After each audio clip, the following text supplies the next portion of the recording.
Bem-vindo ao Conta Outra.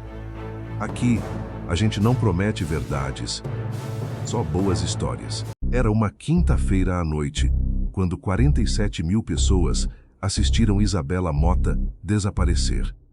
A influenciadora digital de 26 anos estava no meio de uma live no seu apartamento em Curitiba, falando sobre autocuidado, com aquele sorriso que parecia esculpido para câmeras. O chat corria rápido. Os comentários se repetiam. Linda, rainha, meu sonho. Tudo absolutamente normal, até que não era mais. Às 22h17, Isabela olhou para algum ponto fora do enquadramento da câmera. Seus olhos se arregalaram. Não de surpresa, de reconhecimento. Como se ela soubesse exatamente quem estava ali. Ela murmurou algo que os espectadores mais atentos juraram ter ouvido como "Você não devia estar aqui". E então levantou. A cadeira tombou. A câmera continuou filmando o quarto vazio por mais de 20 minutos antes que a transmissão caísse. Ninguém ouviu um grito. Ninguém ouviu uma porta. O silêncio daquele quarto vazio era mais assustador do que qualquer barulho poderia ser. Quando a polícia chegou ao apartamento, 2 horas depois, encontrou tudo em ordem. Nenhuma janela quebrada. Nenhuma gota de sangue. Nenhuma Isabela. Ela simplesmente deixou de existir. O primeiro nome que surgiu na investigação foi o de Rafael Duarte. Namorado de Isabela há quase 2 anos, Rafael era sócio de uma empresa de marketing digital, justamente a empresa que gerenciava a carreira de Isabela. O relacionamento deles era público, performado para as redes sociais. Fotos de viagens, jantares românticos, legendas com emojis de coração. Mas quem conhecia os dois de perto sabia que a realidade era outra. Nos últimos meses, Isabela havia procurado uma advogada para entender como encerrar o contrato profissional que a ligava à empresa de Rafael. Se ela saísse, levaria consigo mais de 1 milhão de seguidores e toda a receita de publicidade que vinha junto. Rafael tinha motivo. Rafael tinha acesso ao apartamento. E Rafael, na noite do desaparecimento, disse à polícia que estava em casa, sozinho assistindo um filme. Nenhuma testemunha, nenhuma comprovação. Mas havia algo pior. As câmeras do prédio de Isabela registraram um carro preto entrando na garagem às 21h53, 24 minutos antes dela desaparecer. O carro era idêntico ao de Rafael. A pressão sobre ele aumentou. A internet já o havia condenado.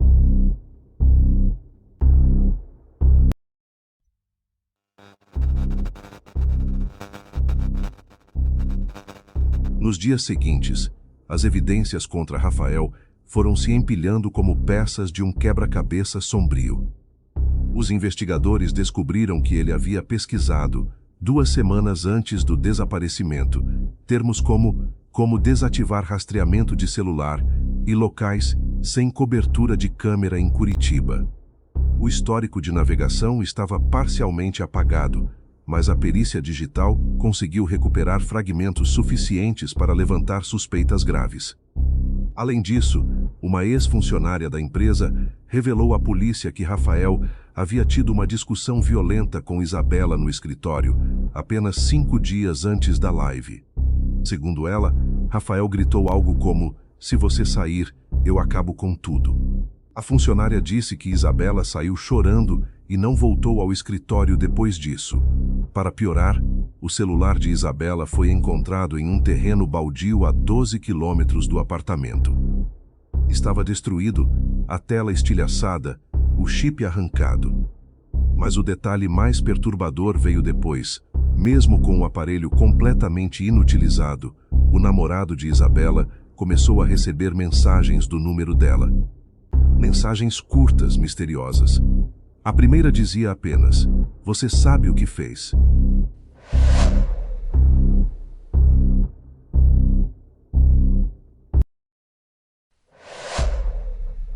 Quando tudo parecia apontar para Rafael, uma informação mudou completamente o rumo da investigação. As câmeras do prédio de Isabela foram analisadas com mais cuidado, e o resultado foi devastador para a teoria da polícia. O carro preto que entrou na garagem às 21h53 não era de Rafael. A placa, quando ampliada digitalmente, revelou que pertencia a uma locadora de veículos. Rafael apresentou um álibi que ninguém esperava. Câmeras de segurança de um posto de gasolina, a 40 quilômetros de Curitiba, mostraram ele abastecendo às 22h04, 13 minutos antes de Isabela desaparecer. Era fisicamente impossível que ele estivesse no apartamento naquele momento. As pesquisas no computador foram explicadas pelo advogado de Rafael. Ele estava desenvolvendo uma campanha publicitária para um aplicativo de segurança digital. Os termos pesquisados faziam parte de um briefing de trabalho. A discussão no escritório? A ex-funcionária admitiu, sob pressão, que havia exagerado.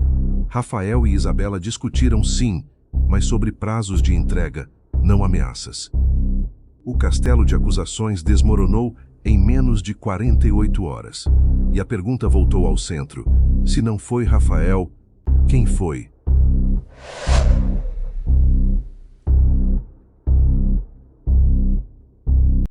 Com Rafael descartado, os investigadores voltaram sua atenção para alguém que ninguém havia considerado. Camila Braga, a melhor amiga de Isabela. Camila era uma presença constante na vida da influenciadora. Aparecia nos stories, nos vídeos, nas viagens. As duas se conheciam desde o ensino médio e pareciam inseparáveis. Mas a polícia descobriu que, nos últimos meses, a relação entre elas havia se deteriorado silenciosamente. Isabela estava crescendo rápido nas redes, mais seguidores, mais contratos, mais visibilidade. Camila, que também tentava construir uma carreira como influenciadora, ficava sempre à sombra. Os peritos analisaram os registros de chamadas de Camila e encontraram algo inquietante. Ela havia ligado para um número descartável 17 vezes nos 10 dias que antecederam o desaparecimento. Todas as ligações foram feitas de madrugada. A quem ela estava ligando? E por que esconder? Além disso, uma vizinha de Isabela relatou ter visto uma mulher, de cabelo escuro e casaco comprido, saindo pela porta de serviço do prédio por volta das 22h30 na noite do desaparecimento. A descrição coincidia perfeitamente com Camila. Quando confrontada, ela disse apenas: "Eu jamais machucaria a Isa."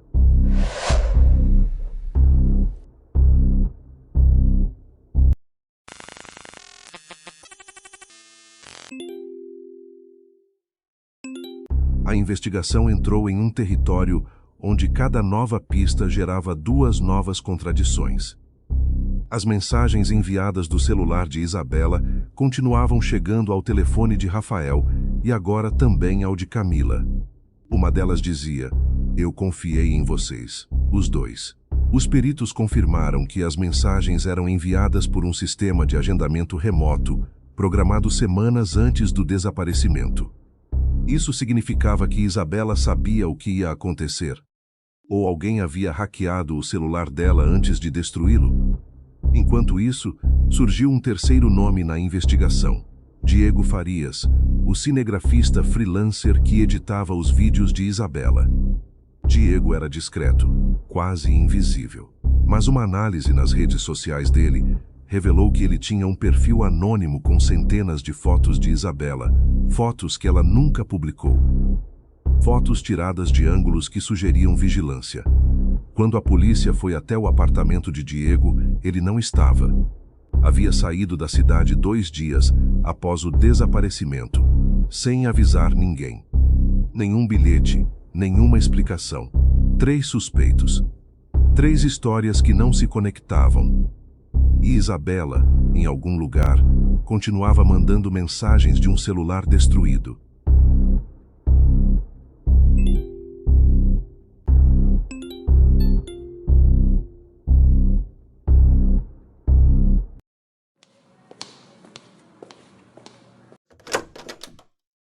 Diego Farias foi encontrado em Florianópolis, num hotel barato perto da rodoviária.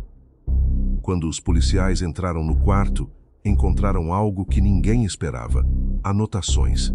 Dezenas de páginas escritas à mão, documentando cada movimento de Isabela durante meses. Horários em que ela saía de casa, com quem se encontrava, o que comia, quanto tempo ficava online. Era um diário de obsessão. Mas quando interrogado, Diego disse algo que fez os detetives pararem. Ele não estava seguindo Isabela por conta própria. Alguém o contratou. Alguém lhe pagava R$ 2.000 por semana para vigiar cada passo da influenciadora e enviar relatórios semanais. Diego nunca encontrou a pessoa presencialmente. Tudo era feito por mensagens criptografadas e pagamentos via Pix de contas diferentes. Mas ele guardou um detalhe que havia ignorado até aquele momento. Uma vez, por engano, a pessoa que o contratou usou um e-mail pessoal para enviar uma instrução. O e-mail estava registrado no nome de uma empresa chamada BM Produções. Os detetives pesquisaram. A empresa tinha uma única sócia. E quando viram o nome, entenderam que a resposta sempre esteve à vista de todos.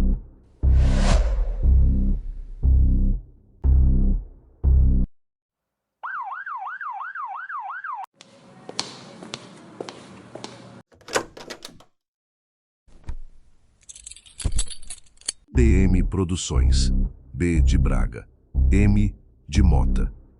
A empresa foi fundada por Camila Braga e Isabela Mota juntas, 3 anos antes do desaparecimento, quando ambas sonhavam em construir um império digital. Mas o contrato social revelou uma cláusula que ninguém conhecia.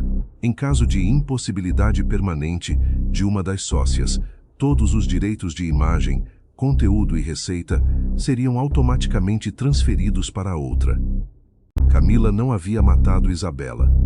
Camila havia arquitetado algo muito mais sofisticado. As mensagens programadas, o celular destruído no terreno baldio, a contratação de Diego para criar uma narrativa de perseguição, o carro alugado para incriminar Rafael, tudo foi planejado com meses de antecedência. Camila queria que Isabela desaparecesse, mas queria que o mundo procurasse em todas as direções erradas primeiro. Quando a polícia encontrou Isabela, ela estava em um sítio isolado no interior do Paraná, mantida em um cômodo sem janelas. Estava viva, mas não sabia quanto tempo havia se passado.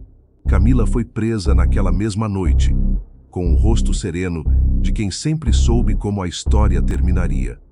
Dizem que a inveja é silenciosa, mas quando ela finalmente fala, destrói tudo o que toca.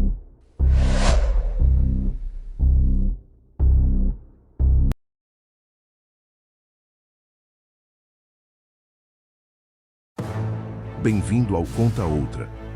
Aqui, a gente não promete verdades, só boas histórias.